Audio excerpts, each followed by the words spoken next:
Let's jump right into this explainer.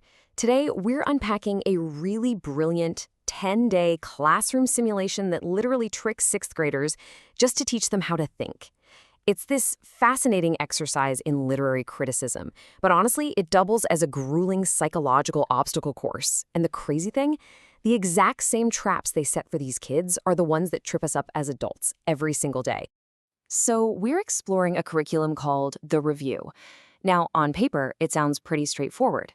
Students act as junior literary critics for a magazine, and they're tasked with picking a story of the year from 2 finalists. But there's a catch.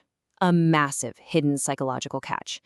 This entire simulation is meticulously engineered from the ground up to trap students in their own cognitive biases, forcing them to confront just how easily their brains can be manipulated.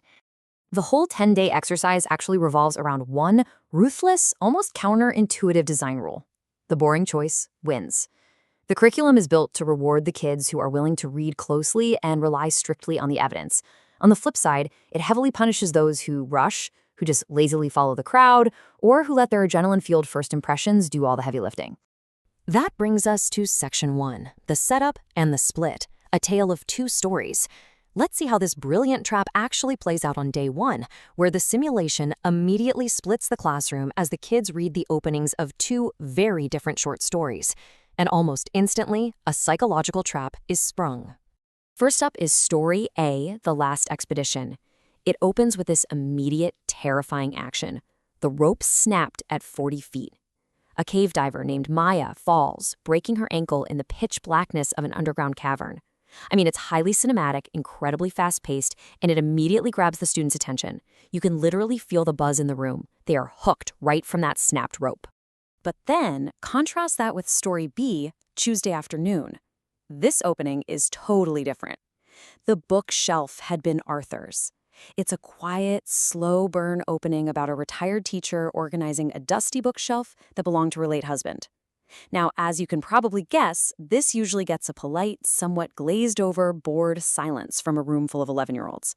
Actually, it's super common for someone to literally scribble the word boring right in the margins before they even finish the first page. But here is the underlying secret of the whole simulation. What the students don't know yet is that Story A, the exciting cave rescue that had them on the edge of their seats, is totally structurally flawed. We're talking massive plot holes, clunky dialogue, the works. Story B, the quiet piece about the bookshelf, it's masterfully crafted. Every single word earns its keep. But on day 1, almost nobody notices the craft. They've totally taken the bait. Moving on to Section 2, the bias traps. Engineered cognitive dissonance. For the next few days, the curriculum deliberately engineers cognitive dissonance, springing all these cleverly disguised traps to see if the students can really rely on evidence over instinct. And this exercise perfectly illustrates how all of our brains just love to take shortcuts. The curriculum systematically leverages 4 primary biases to pull a whopping 80% of the students toward the exciting but deeply flawed Story A. It kicks off with anchoring right out of the gate on day 1. That dramatic opening sets an immediate standard for what a quote-unquote good story feels like, making literally everything else feel dull by comparison. Then we get authority bias, which peaks on day 2. The kids are asked to read 2 expert reviews. On one side, you have Dr. Voss. She's got a PhD from Columbia, writes for a famous magazine, but her review is entirely subjective. She only talks about her feelings and provides absolutely 0 textual citations. On the other side is Sam Torres. He's just a local school librarian, but he actually cites specific sentences and meticulously explains why they work structurally. So guess who the students overwhelmingly trust? Yep, the PhD with no evidence. And let's be real, how many adults do that exact same thing every single day? By day 3, the status quo bias kicks in.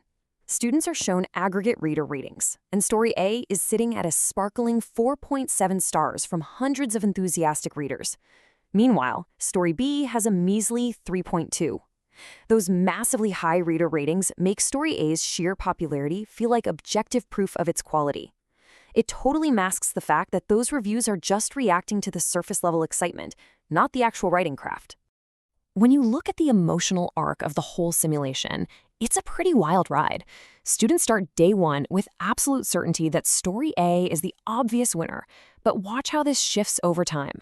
It moves from that initial bravado right into quiet doubt, then transforms into a complete reframing of their understanding, before finally settling into this really deep metacognitive reflection by day 10.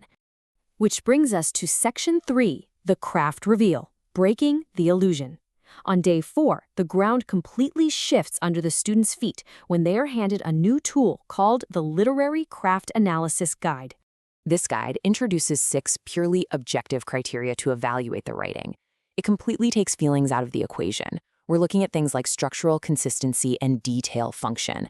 But it's that very first one, word choice precision, that acts as the real game changer. It's the killer metric that finally breaks the spell of the exciting story. The guide tells students to do something so simple. Just count the adjectives.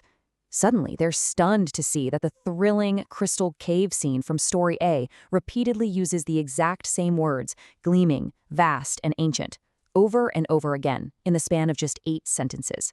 It's really lazy writing. Meanwhile, the boring Story B achieves incredible emotional depth, somehow capturing the complicated reality of an entire 40-year marriage in 3 short, completely adjective-free sentences. The final, undeniable blow lands on day 7 when they get to read interviews with the actual authors. They discover that the author of the quiet, supposedly boring Story B wrote 11 separate drafts. 11. She agonized over the text, cutting 6,000 words just to achieve that perfect resonant economy where absolutely every punctuation mark and detail mattered. In stark contrast, the author of Story A casually admits his piece was basically just a polished first draft.